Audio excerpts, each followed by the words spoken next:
Hi vlog! Welcome back to my mini vlog. So for today's video, sasamahan niya po pala ako ng mama ko magkulay ng buhok. And syempre, kung gusto niya magkulay ng buhok, gayahin niyo to.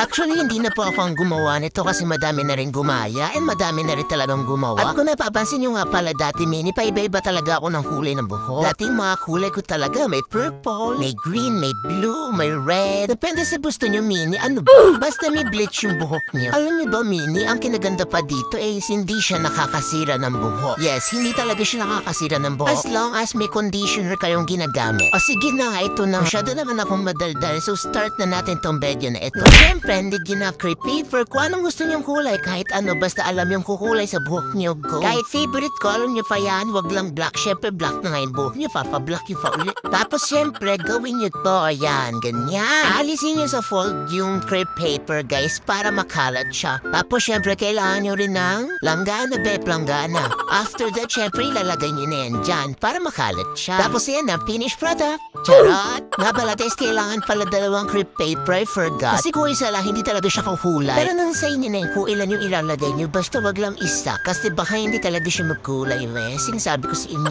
Pero sa isa, ganun din yung gagawin niyo, be. Ganyan.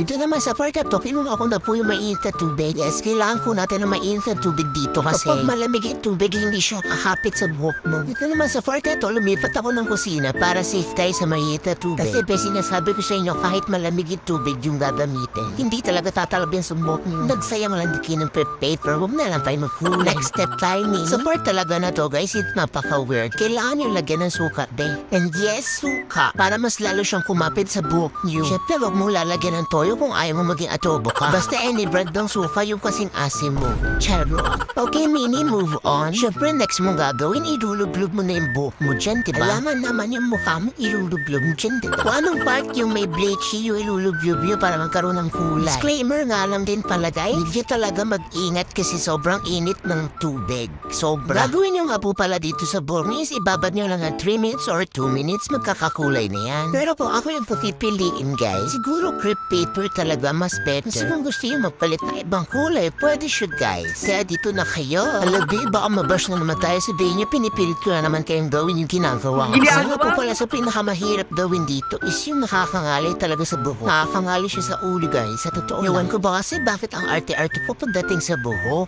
Yun palang, be, nasa sa inyo na yun kung gagawin nyo yung ginagawa. Adik talaga kayo magpahuli ng buhok, gawin nyo talaga to, be. Talagang mababasabi talaga kayo ng tiis ganda ka, be. Kung nga pala sa part ito, lumipat ako ng pwesto. Sabi, kailangan ko talaga ipahuli lahat ng may bleach kasi ang pangit kung may matitira. Disclaimer lang, kailangan nyo talaga ng kasama kung gagawin nyo to, be. Kasi may inkit tubig at baka mapasok kayo. Kasi be, baka mapasok yung anit natin, mahirap. Sabihin yung kasalanan ko pa. Ito nga pala sa part na to, guys, patapos na ako at hugasan ko na lang sa CR. Hindi sa ko pang sasabihin, wag po kayong shampoo kasi baka mabura agad yung kulay, be. Sayang yung crepe paper, be. Sayang pa lang din ang oras mo kung shampooan mo lang din, anak. Sinasabi ko na agad sa inyo, guys, wag kayong shampoo pag gagawin ito kasi need ng more conditioner to. Napakita ko na lang sa inyo mamaya kapag tapos ko maghugas yung difference ng kulay.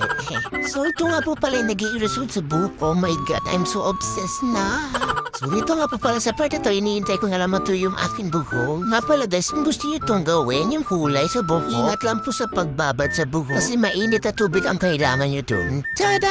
Ang ganda, guys. So kung ako sa inyo, gawin nyo na tubig. Gawin nyo na. Ang ganda. Sobra na po. Ang ganda. Hindi lang talaga naabot. Pero gube, ang gusto rin. Para siyang dagat. Wala may ocean color, be. Ganun na ganun yung kulay sa personal, be. Sinasabi ko sa inyo. Sa mga pong kumulay, gawin nyo na. It's just a crepe paper. It's safe naman. So gawin nyo na, guys, kung gusto nyo talaga makulay. Basta may bleach yung buhok nyo, go.